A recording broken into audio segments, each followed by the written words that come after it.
जय मसीह। आज पढ़ेंगे भजन संहिता 104 अध्याय 1 से लेकर 35 वचन तक। हे मेरे मन, तू यहोवा को धन कर। हे मेरे परमेश्वर, यहोवा को तू अत्यंत महान है। तू वैभव और ऐश्वर्य का वस्त्र पहने हुए है, जो उजियालों को चादर के समान ओढ़े रहता है और आकाश को तंबू के समान तने रहता है, जो अपनी आर्टेरियों की कड़ियाँ जल में धरता है और मेघ को अपना रथ बनाता है और पवन के पंखों पर चलता है, जो पवनों को अपने दूत और धधकती आग को अपने कटहलुए बनाता है। तूने पृथ्वी को उनकी नींव पर स्थिर किया है, ताकि वह कभी ना डगमगाए। तूने उसको गहरे सागर से ढाँप लिया है, जैसे वस्त्र से जल पहाड़ों के ऊपर ठहर गया। तेरी घुड़की से वह भाग गया। तेरे गरजने का शब्द सुनते ही वह उतारवाली करके वह बह गया। वह पहाड़ों पर चढ़ गया और तराइयों के मार्ग से उस स्थान में उतर गया जिसे तूने उसके लिए तैयार किया था। तूने एक सीमा ठहराई जिसको वह नहीं लांघ सकता है और ना लौटकर स्थल को ढाँप सकता है। तू नालों में से सोतों को बहाता है, वे पहाड़ों के बीच से बहते हैं। उनसे मैदान के सब जीव जंतु जल पीते हैं। जंगली गधे भी अपनी प्यास बुझा लेते हैं।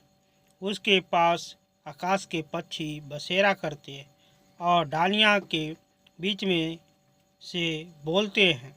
तू अपनी अतड़ियों में से पहाड़ों को सींचता है। तेरे कामों के फल से पृथ्वी तृप्त रहती है।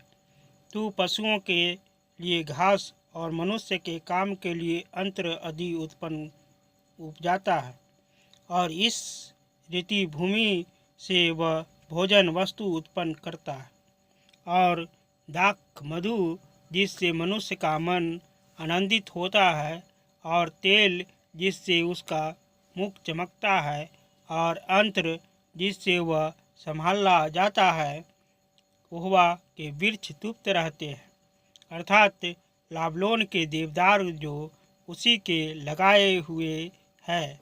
उन में चिड़ियाँ अपने घोंसले बनाती है। लगभग का बसेरा सनोवर के वृक्ष में होता है। ऊंचे पहाड़ जंगली बकरों के लिए है, और चट्टानों सपानों के शरण स्थान है। उसने नियत समयों के लिए चंद्रमा को बनाया है। सूर्य अपने अस्त होने का समय जानता है। तू अंधकार करता है, तब रात ही हो जाती है, जिसमें वन के सब जीव जंतु घूमते फिरते हैं। जवान सी आहेर के लिए गरजते हैं और ईश्वर से अपना आहेर मांगते हैं।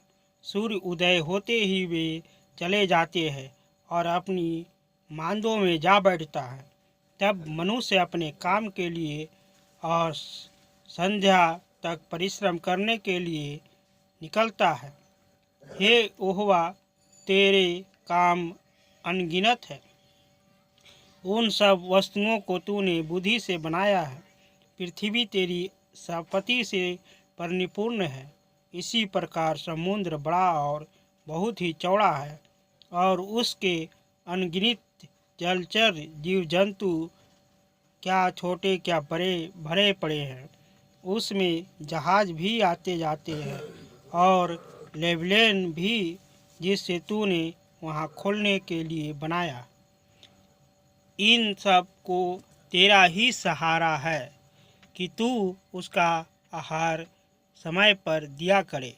तू उन्हें देता है, वे चुन लेता है। तू अपनी मिट्टी खोलता है और वह उत्तम पदार्थ से तृप्त होता है। तू मुख फेर लेता है और वे घबरा जाते हैं। तू उसकी सांस ले लेता है और उनको प्राण छूट जाते हैं और मिट्टी में फिर मिल जाते हैं। फिर तू अपनी ओर से सांस भेजता है और वे सृजे जाते हैं और तू धरती को नया कर देता है। यहोवा की महिमा सदा काल बनी रहे। यहोवा अपने कर्मों से आनंदित होवे। उसकी दृष्टि ही से पृथ्वी काँप उठती है और उसके जूते ही पहाड़ों से धुआं निकलता है। और जीवन भर यहोवा का गीत गाता रहूँगा। जब तक मैं बना रहूँगा तब तक अपने परमेश्वर का भजन गाता रहूँगा। मेरा ध्यान करता उसको पीने लगे, क्योंकि मैं तो यहोवा के कारण आनंदित रहूँगा। पापी लोग पृथ्वी पर से मिट जाए और दुष्ट लोग आगे को ना रहे। हे मेरे मन, यहोवा को धन कह, यह की स्तुति करो। आमीन।